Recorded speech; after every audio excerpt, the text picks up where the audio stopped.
High above the North Sea, an aging propeller plane tumbles from the sky. And the first headline was sabotage. Investigators consider a string of possibilities. It takes 2 years to find the cause. Unbelievable. It's something that's never been seen in any previous investigation. They looked at that and said, man, oh man, how could that be? It would lead to arrests half a world away and call into question the safety of one of the world's most important planes, Air Force One. It reached all the way to the aviation that flies around the President of the United States.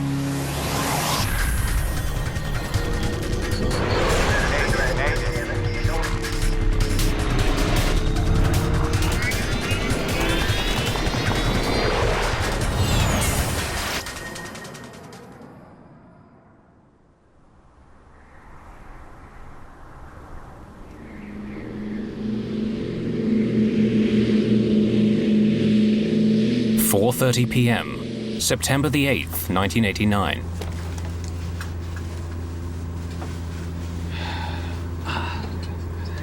Oh, hang on.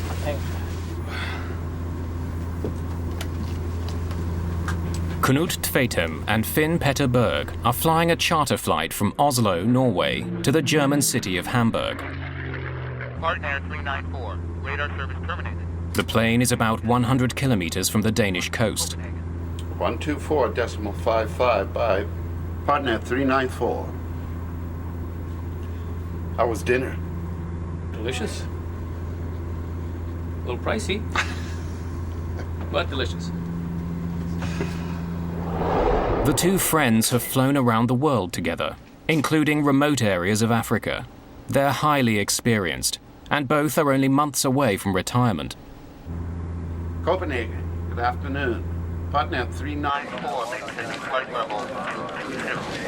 Partnair 394, good afternoon. Radar contact, Copenhagen control. 394. The plane is flying 22,000 feet above the North Sea. The aircraft they're flying is a twin-prop Convair 340-580. It's a popular plane for short routes like this one. The plane has been chartered by the Norwegian shipping company Wilhelmsen. All 50 passengers are winners of a company lottery, sending them on a free trip to Hamburg to name a new ship. Some had maybe been to naming ceremonies before, but the naming ceremonies are quite exciting.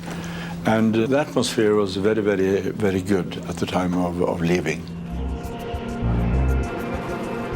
As the Convair crosses the North Sea, a Norwegian Air Force F-16 approaches the plane on its way home.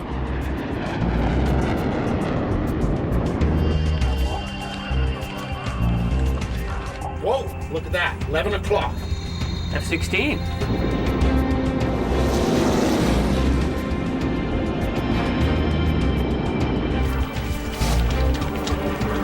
Suddenly, the plane experiences a violent shock.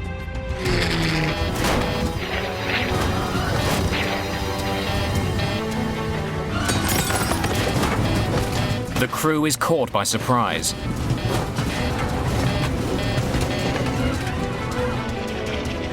The plane begins rolling upside down. Air traffic control notices that Partnair 394 is off course and falling from the sky.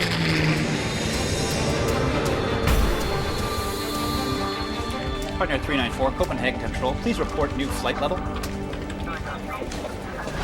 The crew is struggling to save the plane and the lives of everyone on board. Terrain, report new flight level. Oh, up. Terrain. Oh, up. Please report new flight level. Then it disappears.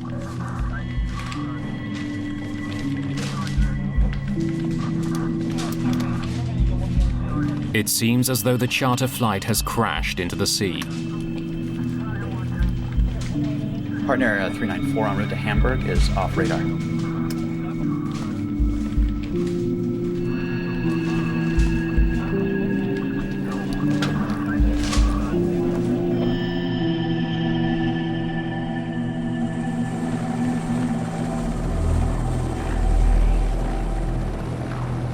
Rescue teams race to the crash site nearly 20 kilometers north of the Danish coast.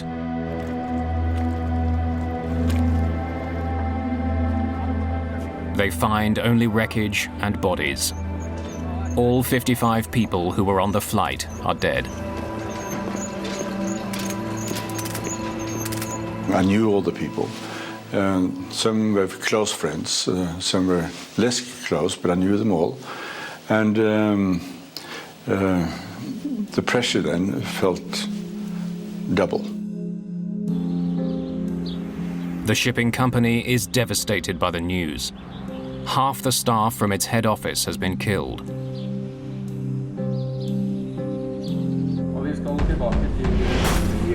It's the biggest airline disaster in Norwegian history. The nation is in shock. Jan Ovind is a young reporter for Norway's largest newspaper. He's assigned to cover this story. One of the inspectors in the Norwegian drew the conclusion that it had to be sabotage.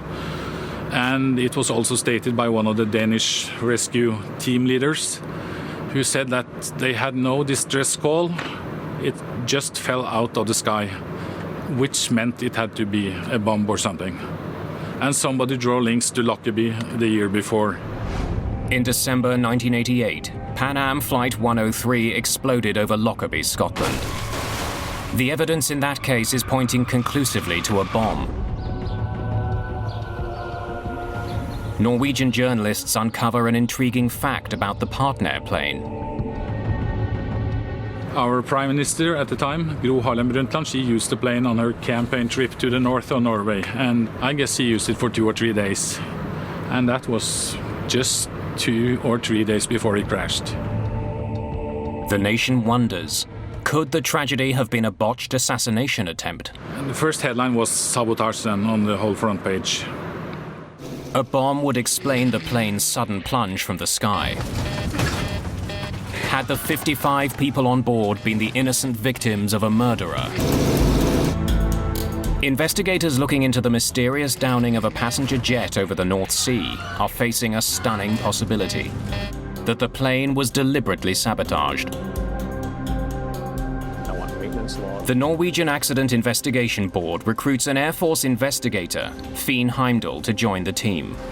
It will be a severe test of his investigative skills. It's good to be here. I started many years ago with the Air Force, and of course I saw some investigations mishandled terribly, and I thought it can be done better than that. Investigators hear from several witnesses who lend support to the idea that the plane was sabotaged.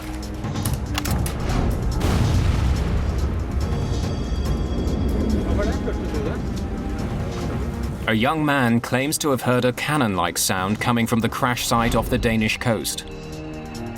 It may have been the explosion that brought down the Partnair plane. Searchers scour the surface of the sea for floating debris and for victims of the crash. Eventually, all but 5 bodies are found. They're taken to Denmark for autopsies. A month after the crash, investigators are busy recovering sunken wreckage. They've plotted the position of the wreckage on the ocean floor using side-scan sonar. It sends out sound waves that are reflected back when they encounter objects. The sonar equipment has painted a remarkably accurate picture of the underwater wreckage. It helps investigators see that the plane parts have settled over a 2-kilometer wide area. It's an important piece of evidence. It was evident that the aircraft had come apart in the air. It hadn't hit the sea in one piece, that was for sure. The mid-air breakup suggests a bomb brought down the plane. But it will take weeks to prove this. In the meantime, investigators hope the plane's black boxes will provide more immediate insight into the crash. The plane's voice recorder and eventually its data recorder are recovered from the seabed and sent to labs for analysis. Both boxes were damaged in the crash. Investigators hope the damage to the boxes didn't affect the data. Well, let's see what we got. The voice recorder may have picked up a conversation between the pilots that can explain what happened on board. On? That's required. Auto feather system. Armed to 2 green. The device usually records the final minutes of a flight, but this CVR has done the opposite. Beta lights off. Power. It recorded the start of the flight, but then mysteriously stopped recording just before the plane took off. Well, it had recorded the conversation on the ground, but as soon as the engines were upshifted to normal RPM for takeoff, it ceased operations. So that was a disappointment to us. But the malfunctioning CVR did pick up an intriguing exchange between the two pilots. How's the weather in Hamburg? It's clear skies, good visibility.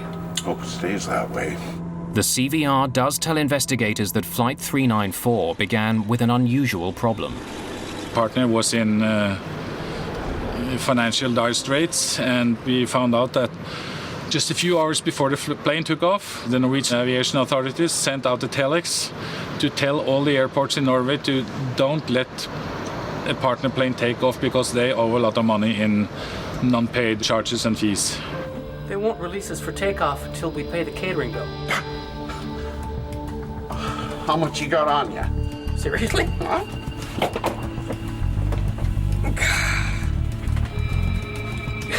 Probably enough, actually. I'll take care of it then. The first officer was forced to leave the cockpit to pay the caterers for onboard meals. Investigators check maintenance records to find out why the CVR only recorded the crew's conversation while they were on the ground. They discover that the plane's cockpit voice recorder had been modified more than 10 years earlier. Modified to switch to primary AC.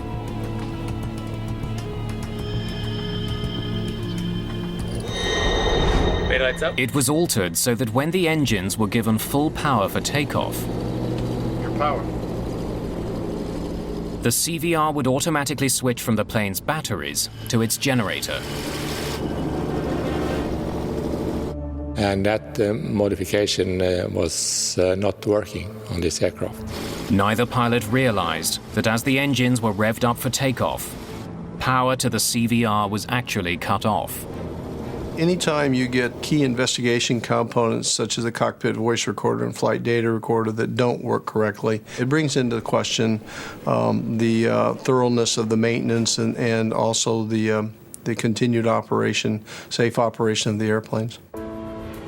The malfunctioning voice recorder and the unpaid catering bill lead investigators to look more closely at the history of the airplane and the company that owned it, Partnair Airlines. Partnair operated a fleet of mostly older planes that flew to northern European destinations. The Convair that crashed into the North Sea was one of the airline's most recent acquisitions. But the plane itself was 36 years old. It had a complicated history of both ownership and modification. The biggest change was to the plane's engines. The really important modification was upgrading the engines to turbine engines. On prop planes, the propeller moves air backwards, propelling the plane forward. Early prop planes used piston engines to turn the propeller. But turbine engines, which use a series of fans, not pistons, to compress air, generate substantially more power.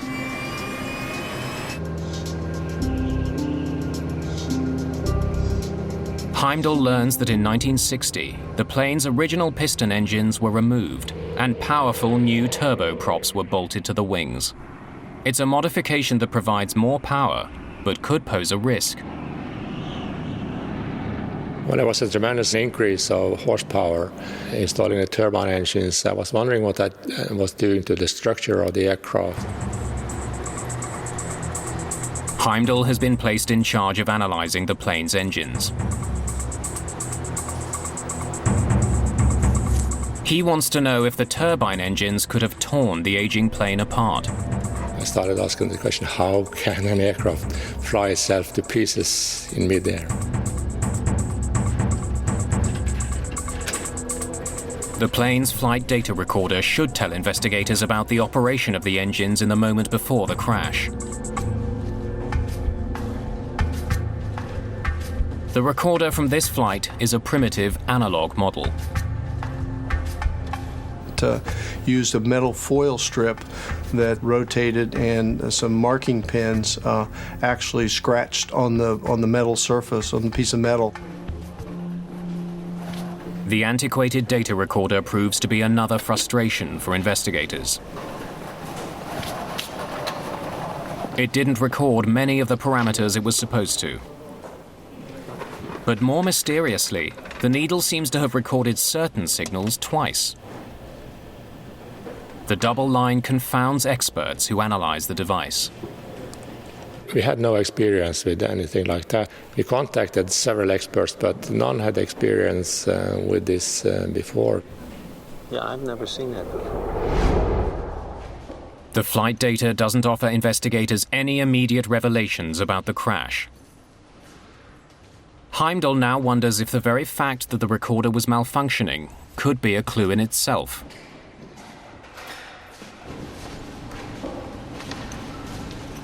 He decides to send the flight data recorder back to the American company that made it for further analysis.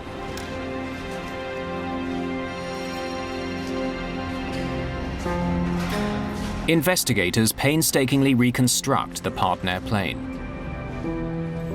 As the fuselage takes shape, the reconstructed plane provides investigators with some stunning evidence.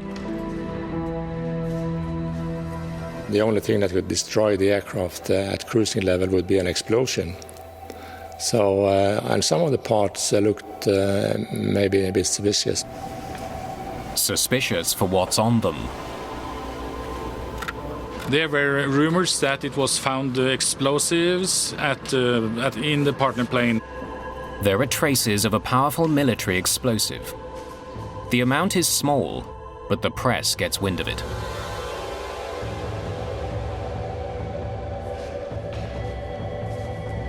The explosive residue could be from a bomb on board the plane,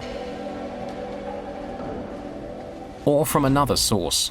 A NATO war exercise called Operation Sharp Spear was taking place that same day near the flight path of Flight 394. One of the pilots I talked to, and he said, I guess it might have been the so-called cold rocket, test rocket, might have gone through one of the wings or the fuselage. Many people now wonder if an errant warhead played a role in bringing down the plane. Pull up, terrain. Pull up, terrain. Pull up. But when the explosive residue is analysed, it's found not to have been from a bomb or a warhead. There simply isn't enough of it on the plane. There was a small sign of explosives, but that was a very low level and looked more like a contamination than anything else. Many battles have been fought off the Danish coast. The sea is littered with old munitions. Investigators believe the plane picked up some explosive residue while lying on the ocean floor. Explosives are ruled out as a cause of this crash. Metallurgist Terry Heaslip has been brought in. He examines the plane's reconstructed tail and makes a startling observation. Pieces of the plane's skin show evidence of damage from overheating. Which means that it was flexing. And you take a coat hanger and you go like that, back and forth. If you hold it close to where it's going to break, you'll burn your hand because you develop heat where you're doing the fatiguing. It's the same thing on an airplane. The evidence is pointing to a problem with the plane's tail. Investigators are keen to look at a massive generator recovered from the rear of the aircraft. The auxiliary power unit is housed inside the Convair's rear fin. It's a backup power generator, that's usually only used while the plane is on the ground. Heimdall inspects the device and discovers that some melted plastic parts from the plane's cabin have found their way inside the APU's turbine. It gives him an important new piece of information about what was happening on the plane at the moment it failed. Meaning that the cabin had failed when the APU was still operating. The APU should not have been running while the plane was in the air. The fact that it was means the APU could be behind this crash. Investigators try to learn more about what happened on the day of the crash. They interview the mechanic who inspected the plane that morning. He reports that one of the plane's two main generators wasn't working, and that he wasn't able to repair it. Regulations demand that the plane have two sources of power before it's allowed to take off. The first officer comes up with a solution that will allow the flight to leave. He tells the airline that he will use the auxiliary power unit throughout the flight as a substitute for the malfunctioning main generator. Okay, I want you to write this in the logbook. Released for flight with APU generator operative. We'll use the APU to power the left side AC system. APU is coming on.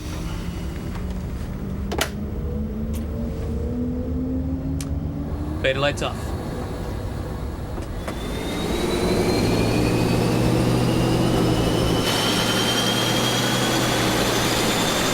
Your power.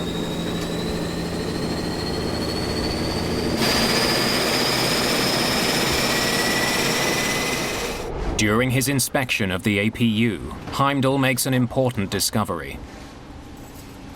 When I saw the part, I saw that it was not an aircraft standard part at all. It was made in a very primitive way by a piece of iron and welding it together in a substandard way. He notices that one of the mounts attaching the APU to the plane is broken. The unit contains a rapidly spinning turbine that generates electricity. If it wasn't properly held in place, it could have caused this crash.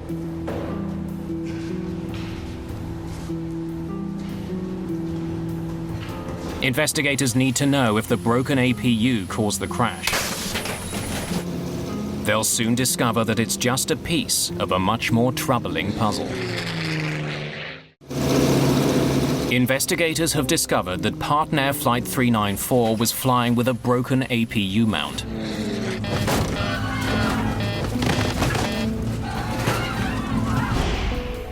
Metallurgist Terry Heaslip performs extensive testing on the failed part. My initial reaction was that the welding was bad, was probably inappropriate. Heaslip wants to know when the strut broke. If it happened during the plane's last flight, it could explain the accident. I could see the impact markings and the progression markings on it that showed that it did not fail in a single overload during this last accident flight. The way the broken mount is worn down also tells Heaslip that the mount holding the APU in place didn't break on the day of the accident. It was broken long before Flight 394 took off. Investigators now need to know what effect the broken mount had on the flight. 40,000 RPMs. Do a lot of damage. Yeah, but those damage. The APU is a large gyroscope having a tremendous amount of energy in it when it's rotating. And if that energy is transmitted to the surroundings, the fuselage, the structure, it could impact the whole vibration pattern in the tail. Investigators want to know if anyone had felt vibrations on this particular plane. Interviews with people who flew on it provide some answers. Listen, we appreciate your coming in. Thanks a lot.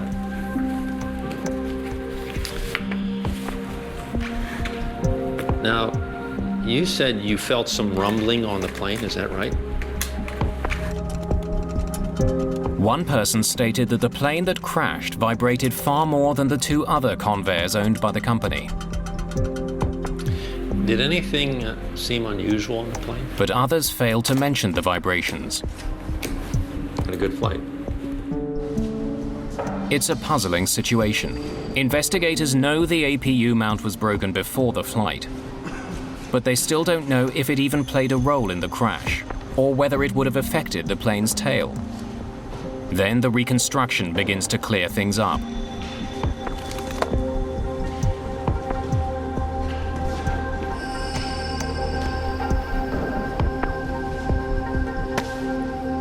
Heimdall discovers that 2 doors from the plane's tail have not been found.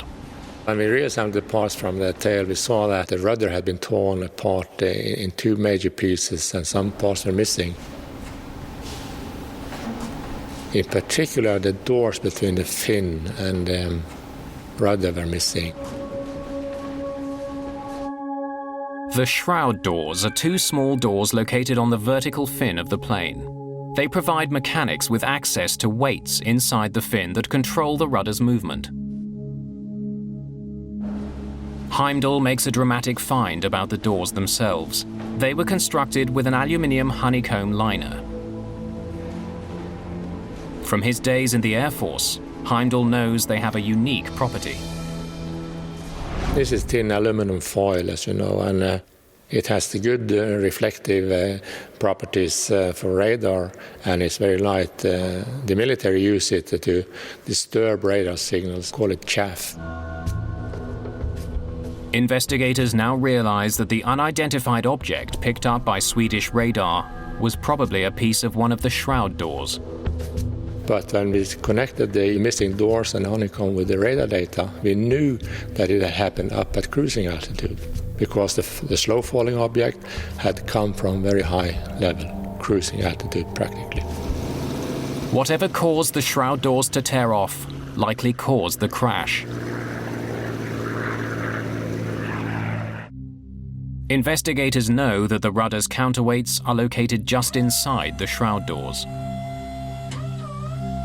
If a rudder moves too violently from side to side, the weights do as well. We found enough pieces to show that it was just pounding these doors, and the first real components that came off were the honeycomb in those doors.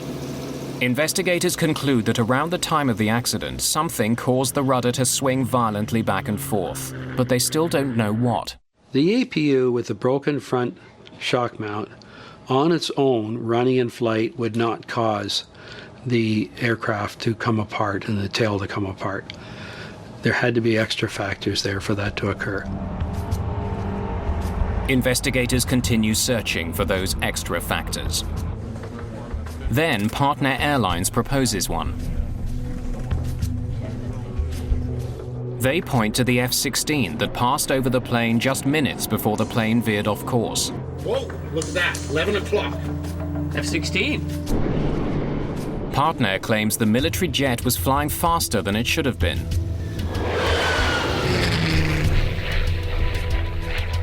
They also believe that it came much closer to the flight than officially reported. Investigators calculate just how close the F-16 would have had to be in order to seriously disturb Flight 394. They determine that for the F-16's pressure wave to have affected the Convair, it would have had to fly within a few meters of the plane. There's no evidence the 2 planes were ever that close. Okay, good work. 90% of the plane's wreckage has been recovered from the sea. But investigators still don't know what caused the Convair's tail to come off in mid-air.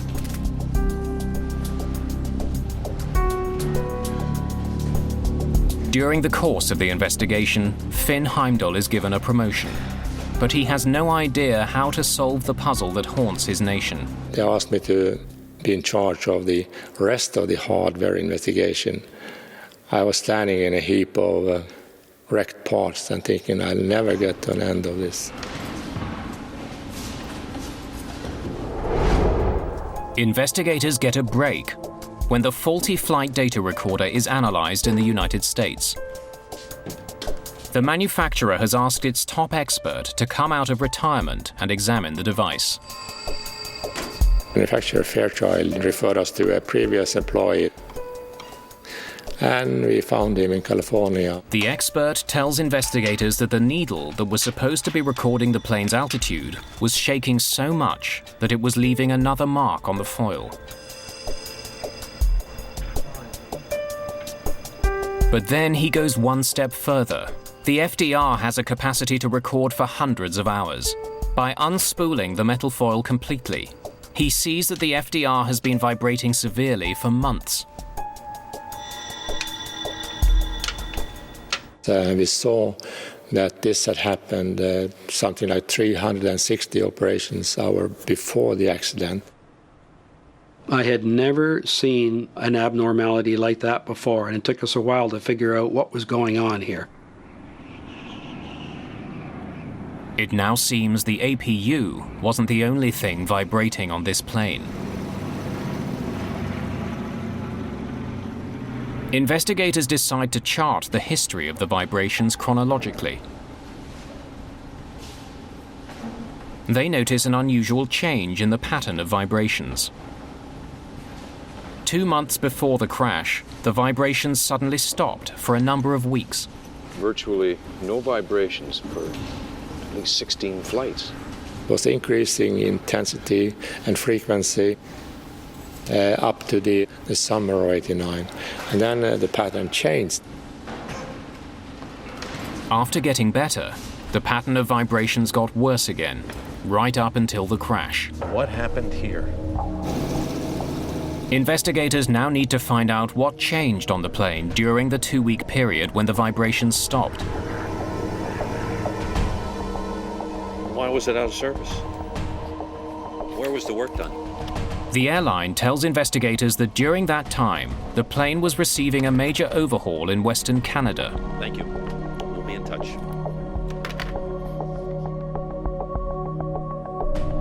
The work was done by the plane's previous owner, a Canadian company that specializes in servicing Convairs. During the various test flights there, the FDR recorded almost no excessive vibrations. This healthy pattern continued on several passenger flights once the overhaul was done and the plane returned to Norway. Investigators review the maintenance records. Heimdall finds that during the overhaul, mechanics found signs of wear on one of the 4 bolts that connect the vertical fin to the plane's tail. These 4 bolts are the only things holding the tail to the fuselage.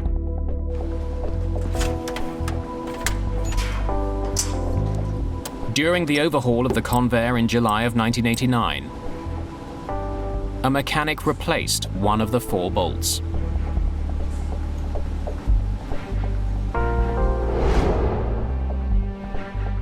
The information from the flight data recorder reveals that the vibrations in the tail stopped right after that 1 bolt was replaced. You see that? And as they go across. Incredibly, investigators are able to recover all 4 of the bolts which were holding the tail in place.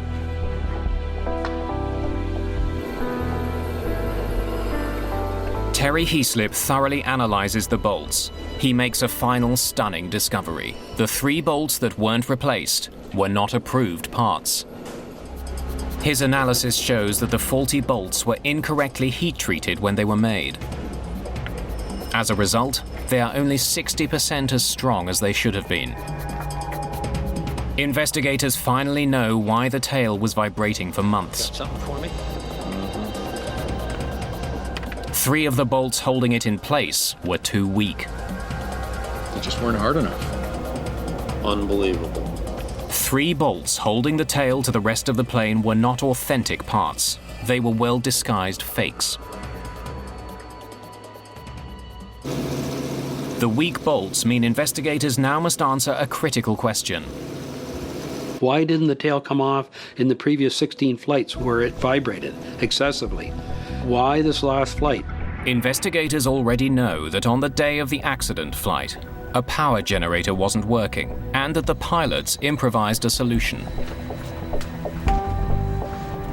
Okay, I want you to write this in the logbook. Released for flight with APU generator operative. We'll use the APU to power the left side AC system. APU is coming on. The pilots didn't realize that the APU mount was broken and the motor was vibrating considerably. Their decision to run it throughout the flight made a bad situation worse. The reason why things got bad on this particular flight is that the APU was literally floating on 2 mounts instead of 3. This, along with the faulty bolts, created even more vibrations in the tail of the plane. And when you get the 2 of them shaking, if they ever get into sync, what we call resonance with each other, disaster.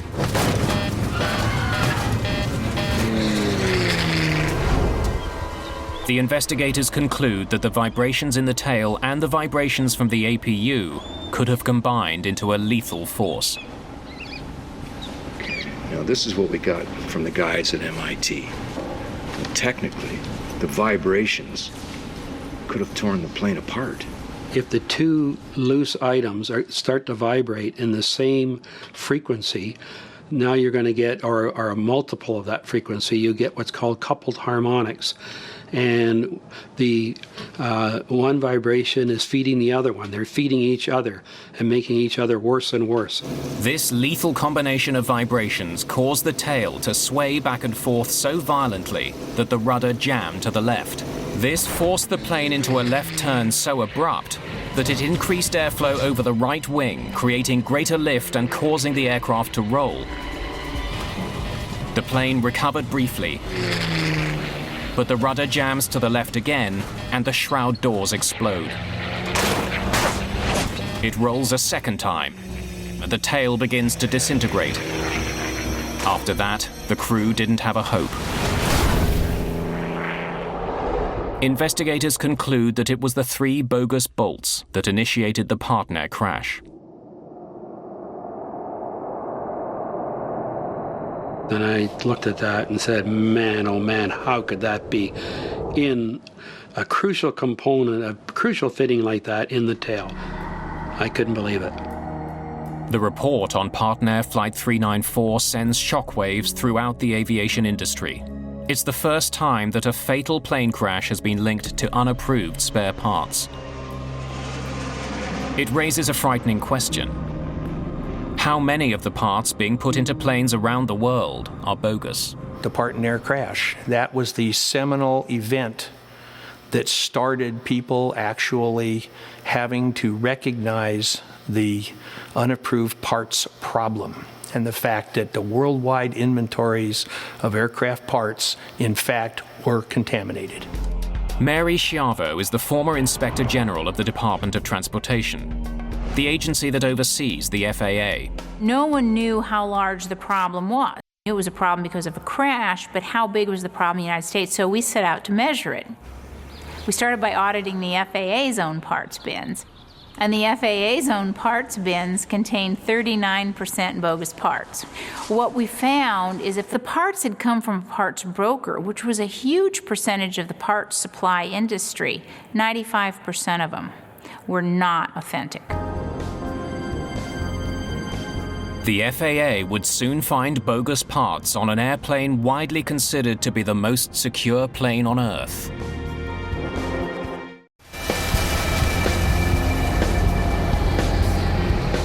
There are 5,000 parts brokers in the United States, many of them in the Miami area.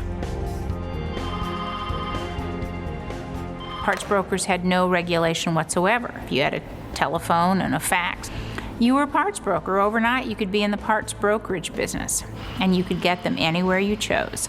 You could get them from junkyards, you could get them from scrap facilities, you could get them from old planes, you could get them from crashes, you could get them from people who are willing to manufacture and don't care about the law. Spare parts for airplanes are expensive. A single bolt, like the one holding on the Partnair flight's vertical fin, can cost up to $250. A bogus one can cost as little as $30. Which makes it a bargain. And when you have situations like you have today, and airlines are bottom line driven, and you've got 8 or 10 major airlines in the United States, for example, that are on the verge of bankruptcy, they're looking to cut costs. The FAA launches a major investigation into illegal parts and uses sting operations to uncover unscrupulous dealers.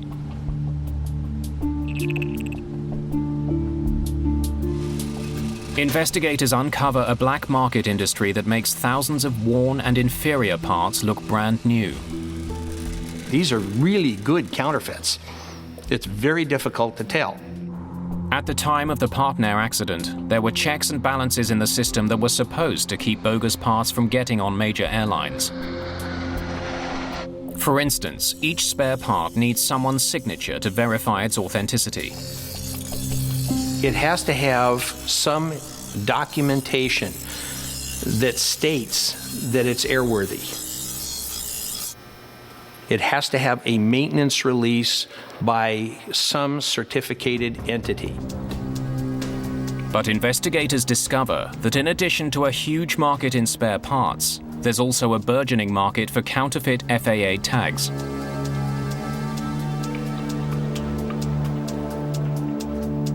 We'd execute search warrants and find that people had printed stacks of fake yellow tags, and in many cases they'd sign with the name of an actual inspector, but they just forged the signature.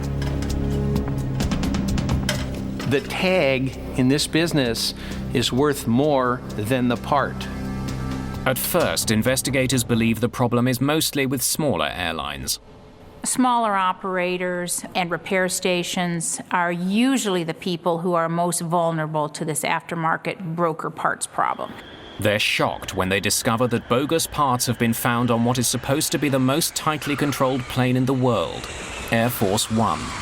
It reached all the way to what many people consider literally the highest levels of aviation, the aviation that flies around the President of the United States. Supposedly in an airtight supply chain, we had bogus parts cases that touched those aircraft.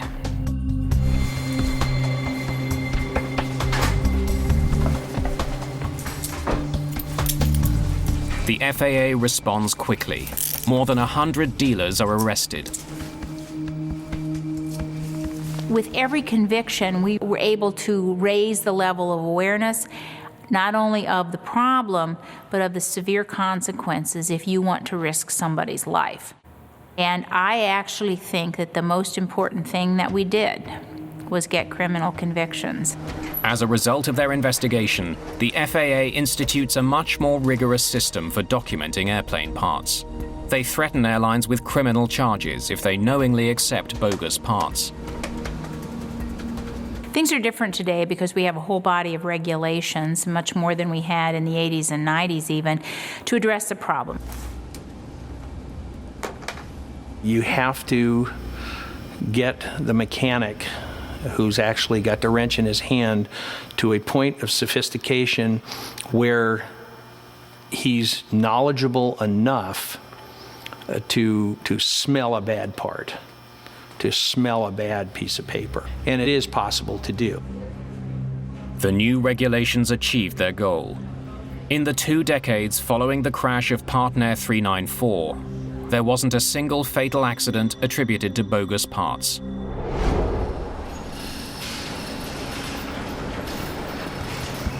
Years after the Partnair crash, Finn Heimdall became the head of the Norwegian Accident Investigation Board. It was a major puzzle that an aircraft, for no obvious reason, could more or less disintegrate in midair. His report into the accident resulted in major changes that likely saved lives. That's the positive thing, but the negative, of course, is the tragedy, the personal tragedy to many people. One of the smallest parts on a Norwegian charter plane failed in 1989. Because investigators found the cause of that accident, passengers around the world are safer, less likely to be on a plane that's fitted with bogus parts.